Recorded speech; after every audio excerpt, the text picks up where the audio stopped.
File systems के layouts पे आ जाते हैं। लेआउट्स मतलब किस तरह से उसका स्ट्रक्चर होता है, किस तरह से वो डिफाइन किया गया है, उस चीजों को हम लोग पढ़ेंगे। तो नेक्स्ट यूनिक्स ऑपरेटिंग सिस्टम का नेक्स्ट टॉपिक है Unix file system layouts. So Unix file system layouts में क्या होता है देख सकते हैं। In the original unique file system Unix divided physical disk into logical disk called partitions. ये चीजें आपको बताने की भी जरूरत नहीं, क्योंकि आप लोग मानते हो कि हर एक फिजिकल डिवाइसेस में लॉजिकल पार्टीशंस करके, आप जैसे सी ड्राइव, डी ड्राइव और आप जैसे मल्टीपल, जैसे सपोज कर लो जो हार्ड डिस्क आता है, जब उसको आप फॉर्मेट करते हैं तो फॉर्मेट करने से एक ही ड्राइव बनता है, सी ड्राइव बनता है, यानी सिंगल लॉजिकल उसमें जो होता है एक ही फिजिकल ड्राइव है, एक ही फिजिकल हार्ड डिस्क है, उसमें एक ही आपका लॉजिकल जो होता है पार्टीशन बना हुआ है। लेकिन उसको आप मल्टीपल पार्टीशन में डिवाइड कर सकते हैं, जैसे कि उसको 4 पार्टीशन में डिवाइड कर सकते हैं। तो बाय डिफॉल्ट उसका फर्स्ट नेम तो सी होगा, तो उसके बाद जो होता है सी डी ई एफ, ऐसा करके आप जो होता है उसके पार्टीशन के नाम दे सकते हैं।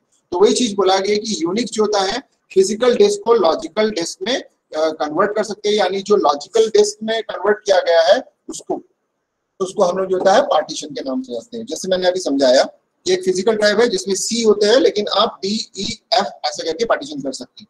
Each partition is a standard each partition is a standalone file system। तो इसका मतलब है मैंने जैसे D ड्राइव बनाया, E ड्राइव और F ड्राइव बनाया, तो यानी D E F again C की तरह एक इंडिविजुअल फाइल सिस्टम की तरह काम करता है, यानी फिजिकल नहीं होके वो लॉजिकल फाइल सिस्टम की तरह काम करता है। यानी स्टैंड अलोन का मतलब है एक अलग तरीके से ही काम करता है, उसका कोई भी चीज जो होता है रिलेट नहीं होता है सी ड्राइव या किसी दूसरे फाइल सिस्टम से रिलेट। तो आपको यही ध्यान देना है, जो भी हमने पार्टीशन किया है हर एक पार्टीशन पे जो होता है स्टैंड अलोन जो होता है फाइल सिस्टम की तरह ट्रीट होता है। Each disk device is given its own major device number. जैसे मैंने आपको अभी बताया वही चीज आपको यहाँ बताया गया, जैसे मैं सी डी ई जो अलग अलग नाम दिया है, अल्फाबेटिकली नाम दिया है, यहाँ पे उस चीज को होता है डिवाइस नंबर से पहचाना जाता है। तो हर एक डिवाइस जो होता है उसके डिवाइस नंबर से, जैसे एक हार्ड डिस्क है तो उसका एक डिवाइस नंबर होगा, 2 हार्ड डिस्क है, 2 हार्ड डिस्क का मतलब है 2 फिजिकल हार्ड डिस्क, मैं लॉजिकल पार्टीशन की बात नहीं कर रहा हूँ, 2 फिजिकल हार्ड डिस्क, तो ये जो 2 फिजिकल हार्ड डिस्क है उसके नंबर अलग होंगे। तो and each partition has a associated minor device number. तो ये आपको समझ में आ गया। सपोज कर लो एक डिवाइस है, एक हार्ड डिस्क है आपके पास, तो एक हार्ड डिस्क का जैसे कि मैं आपको बोल रहा हूँ कि ये HDD मैंने एक नंबर दे दिया है इसको 001, तो इसका मतलब है मेरे पास जो एक हार्ड डिस्क है उसका नंबरिंग हुआ है HDD 001। तो ये हो गया उसका डिवाइस नंबर। आप देख सकते हैं ये जो मैं डिवाइस नंबर की बात कर रहा हूँ वो डिवाइस नंबर मैंने यहाँ पे इस तरह से दिया है एक एग्जांपल की तरह। And each partition has an access. अब सपोज कर लो इस हार्ड डिस्क में आपके पास जो होता है 4 पार्टीशन है, पार्टीशन 1, 3 पार्टीशन है, पार्टीशन 2 एंड पार्टीशन 3, ये 3 हो गया। तो इसका मतलब है मैंने पूरे हार्ड डिस्क को 3 भाग में डिवाइड कर दिया, इस तरह से मैंने डिवाइड कर दिया पार्टीशन को। तो ये 3 पार्ट में जब मैंने डिवाइड कर दिया तो इसका मतलब होता है कि एक फिजिकल हार्ड डिस्क है जिसमें से 3 लॉजिकल पार्टीशन किए गए हैं। तो इस लॉजिकल पार्टीशन को जब हम यूज करते हैं तो हर एक पार्टीशन का जो नंबर है ये माइनर डिवाइसेस नंबर के थ्रू हम देते हैं। जैसे मैंने दिया है 1 2 3, तो इसका मतलब होता है ये जो 1 2 3 है, आप देख सकते हो ये जो 1 2 3 है, ये 1 2 3 माइनर डिवाइस नंबर की तरह होता है। तो which the device driver user to access the raw file, तो जिसमें आप चाहे तो जिस आपके पास मेन जो आपका डिवाइस नंबर है उसमें जो सब डिवाइस यानी माइनर डिवाइस नंबर में कहाँ पे जाके आप स्टोर करना है उसको आप स्टोर कर सकते हैं। तो इस तरह से आपको समझ में आ गया होगा कि मैं जो यहाँ बता रहा हूँ कि यूनिक्स फाइल सिस्टम के जो लेआउट्स होते हैं वो किस तरह से डिफाइन होते हैं। तो हार्ड डिस्क कैसे डिफाइन होता है, हार्ड डिस्क के अंदर पार्टीशन कैसे डिफाइन होता है। The major and minor devices जिसको हम लोग बोल रहे हैं, number combination serve as a handle into the device switch table. Device switch table होता है उसमें, तो मेजर मतलब एक्चुअल हार्ड डिस्क और माइनर मतलब मेजर के अंदर जो माइनर पार्टीशन किया गया है उसको। तो जो भी डिवाइस नंबर होता है उसको हम लोग जो होता है एक डिवाइस स्विच टेबल से मेंटेन करते हैं, यानी एक टेबल होता है जिसमें ये सारा इंफॉर्मेशन रहता है कि एक हार्ड डिस्क के कितने पार्टीशन है और किस पार्टीशन में कौन सा डेटा स्टोर है। तो that is the major device number जिसको हम लोग बोल रहे हैं, that is the major number act as a index. तो आप देख सकते हैं जो मेजर नंबर होता है, मेजर नंबर मतलब जैसे मैंने एग्जांपल में दिया है HDD 001, ये हमारा मेजर है, तो वो एक इंडेक्स की तरह काम करेगा, यानी कौन सा हार्ड डिस्क के साथ कम्युनिकेट करना चाहता है। And the minor number is passed in as a argument to the driver routines. Driver routine मतलब एक फंक्शंस होता है, एक प्रोग्राम होता है, so that they can recognise the specific instance on a device. तो आपको समझ में आ गया। मैं चाहता हूं कि इस HDD 001 में थर्ड जो पार्ट होता है, यानी जो माइनर पार्ट होता है, थर्ड पार्टीशन है, उसमें मैं किसी फाइल को एक्सेस करना चाहता हूं। तो यानी मेरे को जो इंडेक्सिंग होगा, इंडेक्सिंग किससे होगा, HDD 001 से इंडेक्सिंग होगा। और उसके बाद मुझे कौन से पार्टीशन पे जाना है, उसके लिए मैं माइनर नंबर से होते हुए उस थर्ड पार्टीशन पे जाऊंगा, यानी थर्ड माइनर डिवाइस नंबर पे जाऊंगा।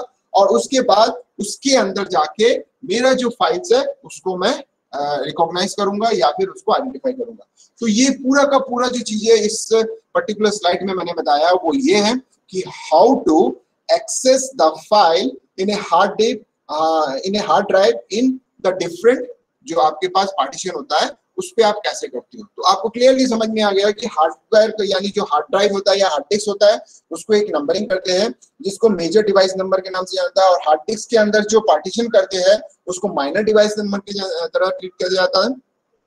और ये सारा इंफॉर्मेशन एक टेबल में स्टोर होता है जिसमें कि जो उसका इंडेक्सिंग होता है। टेबल में जो इंडेक्सिंग का मतलब होता है आपको समझ में आ रहा होगा कि टेबल में जो टेबल का नंबरिंग है यानी रो का जो इंडेक्सिंग है वो होता है हार्ड डिस्क नंबर जो आपका है, और उसके अंदर जो पार्टीशन है वो आपको रिप्रेजेंट करता है इस तरह से। तो इस तरह से पूरा का पूरा फाइल सिस्टम का लेआउट काम करता है, यानी किसी भी फाइल को अगर आपको एक्सेस करना है तो फिर सीधे सीधी बात है वो इस तरह से वो ट्रीट होता है।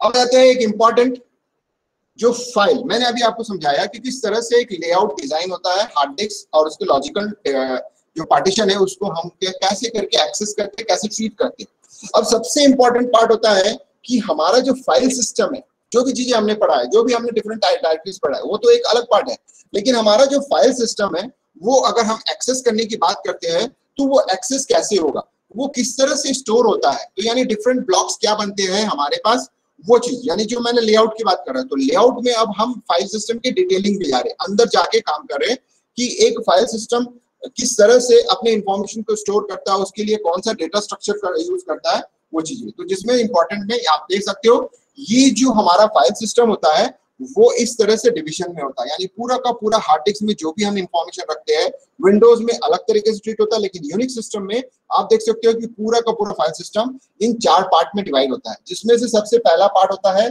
बेसिक, जैसे बूट ब्लॉक बोलते हैं। बूट ब्लॉक तो हर किसी में ही होता है, चाहे विंडोज में हो चाहे यूनिक्स में, बूट ब्लॉक, क्योंकि इसके बिना जो होता है आपका पूरा का पूरा प्रोसेस स्टार्ट नहीं होगा। तो यानी जो बूटिंग इंफॉर्मेशन है यूनिक्स फाइल जो होता है या यूनिक्स ऑपरेटिंग सिस्टम बूट करता है तो यहाँ से उस डेटा को लेता है, वो सारा का सारा चीजें यहाँ पे स्टोर होता है। यानी ये जो पार्टीशन है वो एक स्मॉल पार्टीशन जिसमें वो, उसके बाद जो होता है नेक्स्ट पार्टीशन जो होता है वो होता है एसबी ब्लॉक की तरह ट्रीट करता है, यानी super block, super user super block या जो एडमिनिस्ट्रेटिव जो इंफॉर्मेशन होता है वो यहाँ होता है। फिर इंपॉर्टेंट होता है आईनोड। आईनोड का मतलब होता है फाइल के रेफरेंस, यानी जो मैंने अभी बताया ना इंडेक्सिंग, इंडेक्स नंबर, ये सब चीजों को आईनोड में मेंटेन किया था, और आपका जो एक्चुअल डेटा होता है वो यहाँ स्टोर होता है। तो आप देख सकते हो ये जो आईनोड नंबर है, ये आईनोड नंबर जो होता है वैरी करता है, यानी ये डायनेमिकली इंक्रीज करता है। ये सब फिक्स है, आप देख सकते हो बीबी फिक्स है, एसबी फिक्स है, बट आईनोड जो होता है वो इंक्रीज होता है, डिक्रीज होता है। क्यों? क्योंकि फाइल्स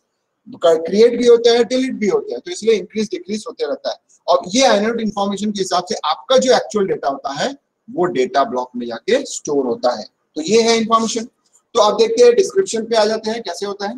बूट ब्लॉक का काम क्या होता है, शॉर्ट फॉर्म में यहाँ पे ऊपर रिप्रेजेंट किया गया है बीबी, यानी सबसे पहला जो सेक्शन होता है पूरा का पूरा फाइल स्ट्रक्चर जो आपके हार्ड डिस्क में स्टोर होता है उसमें सबसे पहला जो सेक्शन होता है वो होता है boot block. So a boot block located in the first few sectors of the file system. Simple सी बात है, हार्ड डिस्क में जो शुरू के सेक्टर्स होते हैं, अब ये सेक्टर्स क्या होता है किस तरह से, वो फंडामेंटल्स में आपको मिल जाएंगे कि एक हार्ड डिस्क के जब स्ट्रक्चर को आप डिफाइन देखोगे, डिस्क्रिप्शन को चेक करोगे, नेट में सर्च करके देखना, तो आपको पता चल जाएगा कि हार्ड डिस्क जो होता है वो सेक्टर्स में डिवाइड होते हैं, ट्रैक और सेक्टर्स।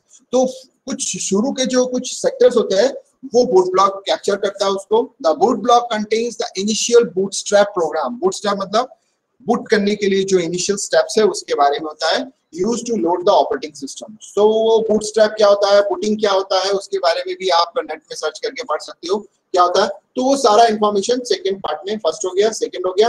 अब थर्ड में आ जाते हैं कि typically the first sectors contain a bootstrap program that reads in a larger bootstrap program from the next few sectors and so forth. इसका मतलब होता है कि हमारे पास ये जो बूट यानी बूट ब्लॉक जिसको बोल रहे हैं, तो इस बूट ब्लॉक में एक्चुअल ऑपरेटिंग सिस्टम यानी जो यूनिक्स ऑपरेटिंग सिस्टम्स कहाँ स्टोर है। आपका एक्चुअल ऑपरेटिंग सिस्टम जो होता है डेटा ब्लॉक्स में स्टोर होगा।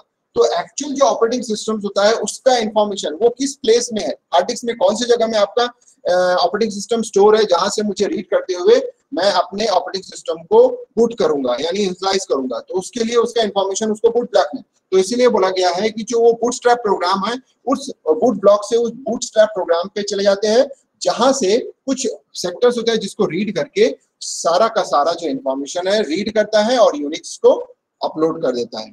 तो ये जो प्रोसेस है यानी बूट करता है, तो ये पूरा प्रोसेस जो होता है बूट ब्लॉक में होता है। Next one is called super block. Super block क्या होता है?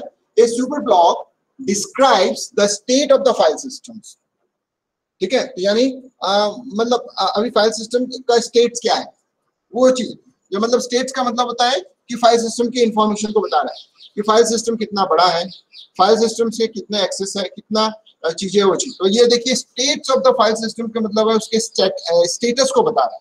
स्टेटस में क्या बता रहा है? The total size of the partitions कितने हैं, पता चल गया। यानी आपका जो सुपर ब्लॉक है वो इंफॉर्मेशन रखता है कि जिस तरह से बूट प्रोसेसिंग हो रहा है, तो उसमें अब आ जाते हैं कि बूट प्रोसेसिंग के ड्यूरेशन पे सुपर ब्लॉक में वो इंफॉर्मेशन लेता है कि अब जब वो बूट करेगा तो उसके कितने पार्टीशन है जो कि शो करना है बूट होने के बाद। तो total size of the partitions कितने हैं, वो द ब्लॉक साइज कितने हैं, यानी जो वो फाइल सिस्टम यानी डेटा ब्लॉक्स जो स्टोर करेगा उसके फाइल्स मतलब उसके साइज कितना है, वो 128 बाइट का है या 512 बाइट्स का है, या इस तरह से जो साइज है वो यहाँ पे डिफाइन होता है। Pointer to the list of the free blocks, इसका मतलब एक ऐसा जगह है जहाँ पे कुछ खाली ब्लॉक्स है जहाँ कुछ लिखा हुआ नहीं है, तो उसके इंफॉर्मेशन को भी वो पॉइंटर के फॉर्म में रखता है। The inode number of the root directory, जो आइनोड से मैं जो इसके नेक्स्ट वाले जो कंटिन्यूएशन में जो सेक्टर्स होता है वो आइनोड होता है। तो रूट डायरेक्टरी का आइनोड क्या होता है, वो सुपर यूजर के पास होता है यानी जो सुपर ब्लॉक्स होता है उसमें होता है। और जो उसके बाद जो होता है कुछ मैजिक नंबर ऐसे बहुत सारी चीजें होता है। तो यानी कुछ बेसिक चीजों को आपको बताया कि सुपर ब्लॉक जो कंटेन करता है वो क्या करता है। तो सुपर ब्लॉक जो होता है डेफिनेटली ये जो बूट ब्लॉक है बूट ब्लॉक को हेल्प करता है, यानी बूट ब्लॉक से वो इंफॉर्मेशन लेता है कि मुझे बूट करना है, कहाँ से करना है, फिर उसके बाद वो इंफॉर्मेशन लेता है सुपर ब्लॉक से कि उसके कितने पार्टीशन है, कितने साइज है, कितना ब्लॉक साइज है, उसका इंफॉर्मेशन लेके सारा का सारा जो होता है बूटिंग प्रोसेस पे चले जाता है।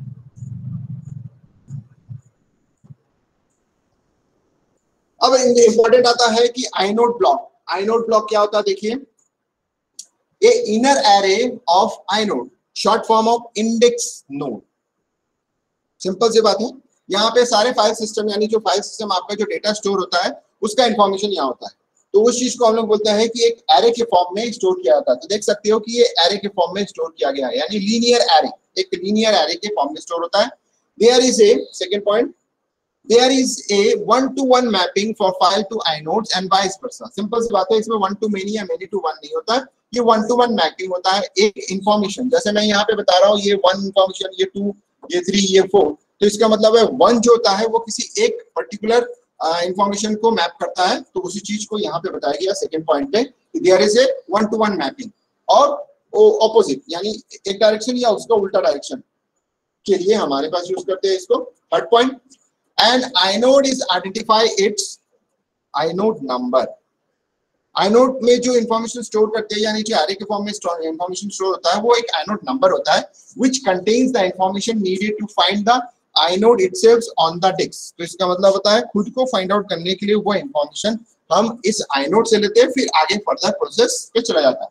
thus while user think, यानी फोर्थ पॉइंट जो उसमें बता रहा है, thus while user think of file in terms of file names, Unix thinks of file in terms of inodes। Clearly समझ में आ रहा होगा, मैं यहाँ मेंशन कर रहा हूँ। जैसे ये एक यूजर एक फाइल स्टोर करके रखा है, सपोज करो बायोडेटा नाम का एक फाइल स्टोर करके, तो इसने उसमें स्टोर किया बायोडेटा डॉट डॉक। तो इसका मतलब है यूजर उसको फाइल नेम की तरह ट्रीट करता है, यानी ये जो फाइल नेम है उसकी तरह बनता है कि उसका नाम है बायोडेटा डॉट डॉक। लेकिन यूनिक्स जो होता है जब उस पर्टिकुलर फाइल को सर्च करता है, फाइंड आउट करता है, तो वो किसके टर्म्स में फाइंड आउट करता है, आइनोड के टर्म्स में फाइंड आउट करता है। तो इसका मतलब होता है उस बायोडाटा के रिस्पेक्ट में उसका आइनोड नंबर है कि नहीं, कैसे है, उसका इंफॉर्मेशन उसको आइनोड के में मिल जाता है। तो इसका मतलब है आइनोड जो होता है वो आपके जो फिजिकल फाइल्स नेम है उसका एक कन्वर्जन करके रखता है, शॉर्ट फॉर्म में स्टोर करके रखता है, जिससे कि जब आप उस पर्टिकुलर फाइल को एक्सेस करना चाहते हैं तो वो उस आइनोड नंबर के थ्रू वो एक्सेस करता है। तो फोर्थ पॉइंट आपको क्लियरली समझ में आ गया है कि यूनिक्स फाइल सिस्टम आपके फाइल नेम को इस तरह से ट्रीट करता है। Next one is called data block. जैसे मैंने आपको 4 ब्लॉक के बारे में 4 इंफॉर्मेशन हो गए, अब लास्ट वाला जो होता है डेटा ब्लॉक है।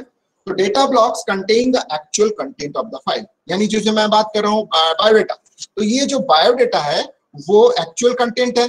तो वो जो एक्चुअल कंटेंट है वो डेटा ब्लॉक में जाके स्टोर होता है, यानी आपका बायोडेटा डेटा ब्लॉक में स्टोर है, बट उस बायोडेटा का इंफॉर्मेशन आइनोड में स्टोर होता है।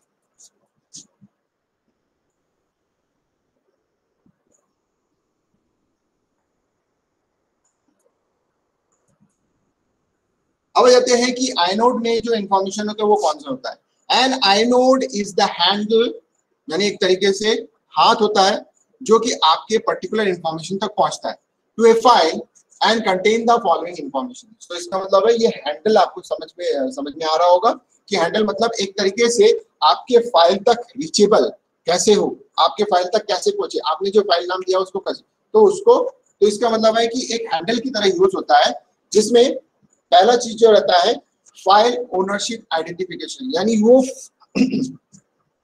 फाइल जो होता है किसने क्रिएट किया है। सपोज कर लो हमारे पास 2 यूजर है, यूजर नंबर 1 और यूजर नंबर 2 आपके पास है। यूजर 1 ने एक फाइल क्रिएट किया होता है, b1.doc नाम का फाइल यूज किया हुआ है, तो ये यूजर जो होता है इस फाइल को कभी भी एक्सेस नहीं कर पाएगा। तो वही चीज होता है फाइल ओनरशिप। तो इसका मतलब होता है अगर कोई सिस्टम, यानी कोई सिस्टम जो होता है यूजर 2 से लॉग इन किया है और बायोडेटा यानी b1.doc को अगर एक्सेस करना चाहता है तो कभी भी नहीं कर सकता। इसको कब एक्सेस कर सकते हैं, जब आप यूजर 1 के थ्रू आप इंटर करते हो तभी जाके एक्सेस। तो वही चीज होता है फाइल ओनरशिप इंडिकेशन। तो ये जो इंफॉर्मेशन होता है वो आइनोड में स्टोर होता है, जो कि चेक करता है कि कौन उसको एक्सेस कर रहा है। दूसरा फाइल टाइप, एग्जाम्पल आपका वो फाइल, क्योंकि मैंने यहाँ क्या बताया सारा चीजें फाइल के फॉर्म में होता है, चाहे डायरेक्टरी भी हो वो भी फाइल होता है। तो वही चीज बोल रहा है कि आपका जो फाइल है वो कौन सा है, रेगुलर फाइल है। रेगुलर फाइल मतलब जैसे b1.doc किया है तो वो रेगुलर फाइल कहलाता है। या क्या वो डायरेक्टरीज है, यानी डायरेक्टरी भी एक फाइल की तरह ट्रीट होता है, यानी वो पता कर आइनोड में वो इंफॉर्मेशन देता है कि ये जो फाइल है वो डायरेक्टरी है या फिर एक्चुअल रेगुलर फाइल है। स्पेशल डिवाइस, यानी कोई बाहर से डिवाइस तो नहीं लगा हुआ है, या कुछ हम इंटर प्रोसेस कम्युनिकेशन करते हैं, 2 प्रोसेस के बीच में कुछ ऐसे चीजों को क्रिएट करते हैं जो कि इंफॉर्मेशन पाइप्स के फॉर्म में होता है। तो ये सब चीजों को एक फाइल टाइप की तरह, यानी हमारे पास वेरियस टाइप्स ऑफ फाइल्स होते हैं जो कि सारा ट्रीट होता है, लेकिन अगर हम इंडिविजुअली या स्टैंड अलोन अगर देखेंगे तो दे आर नोन डिफरेंटली। यानी डायरेक्टरी होता है, बट डायरेक्टरी फाइल की तरह यूज होता है। यहाँ पे फाइल एक्सेस परमिशन मतलब सपोज कर लो आपने यहाँ पे फाइल एक्सेस का परमिशन दे के रखा है b1.doc को कि वो कोई भी रीड कर सकता है, कोई भी राइट कर सकता है, हर एक यूजर के लिए फैसिलिटी दिया हुआ है। तो फिर आप यूजर 2 के थ्रू भी लॉगिन करके उसको एक्सेस कर सकते हो। तो ये चीजें इंपॉर्टेंट है, ये चीजें। तो अगर फाइल एक्सेस, तो ये फाइल एक्सेस परमिशन जो होता है आइनोड में होता है। तो may have set UID sticky bit set, तो इसका मतलब होता है आप एक बिट की मतलब उसमें जो स्टोर होता है वो बिट के फॉर्म में होता है। बिट को आप एक्टिवेट कर दो, बिट को एक्टिवेट डीएक्टिवेट करके आप उसको परमिशन को कर सकते हैं। Time of last access and modification, उस फाइल को आपने कब लास्ट एक्सेस किया था, कब मॉडिफाई किया था, उसका भी इंफॉर्मेशन आइनोड के पास होता है। नंबर ऑफ लिंक्स, मतलब ये होता है कि आपका एक फाइल फिजिकली किसी डिवाइस में होगा, यानी किसी डायरेक्टरी में होगा, लेकिन उसके मल्टीपल लिंक्स क्रिएट करके वर्चुअली आप अलग अलग जो होता है डायरेक्टरीज में उसको लिंक कर सकते हो, अलग अलग यूजर को लिंक भेज सकते हो। तो वही चीज यहाँ पे बता रहा है कि pointed to the data number of links, यानी आपने उस फाइल के कितने नंबर ऑफ लिंक्स, यानी एक तरीके से उस फाइल के कितने नाम आपने बनाए हैं। जैसे कि आप कॉल बाय रेफरेंसेस पढ़े होंगे या फिर आप पॉइंटर्स पढ़े होंगे। तो पॉइंटर्स क्या होता है, one kind of actual variable का लिंक होता है। आप एक फिजिकल जो आपके पास होता है उसके मल्टीपल पॉइंटर्स बना सकते हो। जैसे कि मैं बात कर रहा हूँ, ये हमारा पास एक डेटा है जिसमें 10 है और इसका जो एड्रेस है वो 100 है, ये 100 एड्रेस है, तो ये हमारा डेटा है यानी x है। अब इसको आप जो है दो वैल्यू के थ्रू एक्सेस कर सकते हो, यानी एक पॉइंटर आप ले लो, ये हो गया आपका P1 पॉइंटर और ये हो गया आपका P2 पॉइंटर। आप अगर इसकी बात करते हो, this is your P2 pointer, इसका जो एड्रेस है वो 400 है और इसका जो एड्रेस है वो 500 है, ये ठीक है। तो इसका मतलब है इसमें जो वैल्यू होगा, यहाँ पे भी जो वैल्यू होगा वो 100 होगा, यहाँ पे भी जो वैल्यू होगा वो 100 होगा। तो आप देख सकते हैं कि P1 एंड P2 किसको इंडिकेट कर रहा है, x को। तो इसका मतलब है नंबर ऑफ लिंक्स कितने हो गए, x के लिए जो नंबर ऑफ लिंक्स है वो 2 हो गए। तो ये चीजें वही रिप्रेजेंट कर रहा है कि नंबर ऑफ लिंक्स, यानी उसके आपने कितने नाम दिए, कितने नाम दिए यहाँ पे। फॉर एग्जांपल मैंने इसका नाम दिया है P1 एंड P2, यानी x को दो तरीके से एक्सेस कर सकते हैं, P1 के थ्रू भी कर सकते हैं, P2। तो ये हो गया है नंबर ऑफ लिंक्स। इसी तरीके ट्रीटमेंट यहाँ पे भी होता है।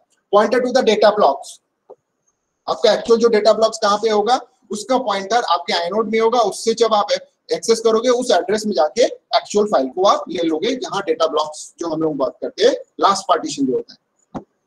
Size of the file system in bytes, यानी आपका जो फाइल जो एक्सेस कर रहे हो उसका साइज क्या है। जैसे मैंने यहाँ बताया p1.doc, तो उसका साइज क्या है, ठीक है। रेगुलर फाइल जो मैं डायरेक्टली की बात नहीं कर रहा, रेगुलर फाइल, तो वो साइज को वो जो होता है आप बता सकते हो, जैसे major number and minor number के थ्रू एक्सेस हो सकता है। Device number for special device, अगर कुछ स्पेशल डिवाइस लगाए हो तो आइनोड में उसका इंफॉर्मेशन होता है। तो इसका मतलब है चाहे आप डिवाइस अटैच कीजिए चाहे कुछ भी अटैच कीजिए, सारा का सारा फाइल सिस्टम की तरह ट्रीट होता है और हर एक फाइल सिस्टम के लिए एक आइनोड ब्लॉक में उसका इंफॉर्मेशन होता है जो कि इन सब चीजों को एक साथ कंटेन करता है। सो एट लास्ट एडवांटेजेस क्या है देख लीजिए। Data is small file, can be access directly from the inode. अगर आइनोड की बात करें तो उसका एडवांटेजेस में, तो that is one read operation for fetching the inode and another read operation for fetch the first data blocks। तो इसका मतलब है दो रीड में पूरा का पूरा फाइल हो जाता है। और आइनोड जो डेटा होता है, आइनोड जो फाइल होता है बहुत स्मॉल होता है और उसमें दो रीड के थ्रू आप उसको कर सकते हैं। फर्स्ट रीड ऑपरेशन में, यानी एक रीड ऑपरेशन में आपको क्या मिल जाता है, आइनोड रीड कर लेते हो और उस आइनोड रीड करने के बाद उससे जो आपके पास चीजें मिलती है कि आपका डेटा ब्लॉक्स कहाँ है, तो सेकंड रीड में आपके पास आ जाता है। Larger file can be accessed efficiently because an indirect block pointing to the many data blocks. Simple सी बात है, मैंने अभी पॉइंटर का कंसेप्ट आपको समझाया था। तो अनदर डेटा ब्लॉक्स के लिए भी लिंक बना के आप कर सकते हो। तो बड़े लार्जर, अगर बहुत बड़ा आपके पास डेटा ब्लॉक्स है तो उसको आप जो है आइनोड में स्टोर करने के बजाय आइनोड में एक लिंक में स्टोर कर दो, जो कि मैंने आपकी अभी समझाया था कि एक डेटा ब्लॉक का लिंक क्रिएट करते हो, तो उस डेटा ब्लॉक के लिंक के थ्रू आप उस डेटा ब्लॉक में जंप करके उस लार्जर डेटा ब्लॉक को रीड कर सकते हो। Disc can be filled completely, ठीक है, विद लिटिल वेस्ट स्पेस। तो इसका मतलब होता है आप इसको इस तरह से without wasting of much of the space आप उसको यूटिलाइज कर सकते हो और इस चीज को आप अच्छे से कर सकते हो। तो आपको समझ में आ गया होगा कि आइनोड का इंफॉर्मेशन होने से बहुत ज्यादा बेनिफिट भी है, उसके एडवांटेजेस भी आप देख रहे हो कि मिनिमम रीड के थ्रू मैक्सिमम एक्सेस पॉसिबल होता है। तो these are the end of the file type जो होता है, file structure type, Unix file structure type, कैसे काम करता है, किस तरह से वो काम करता है।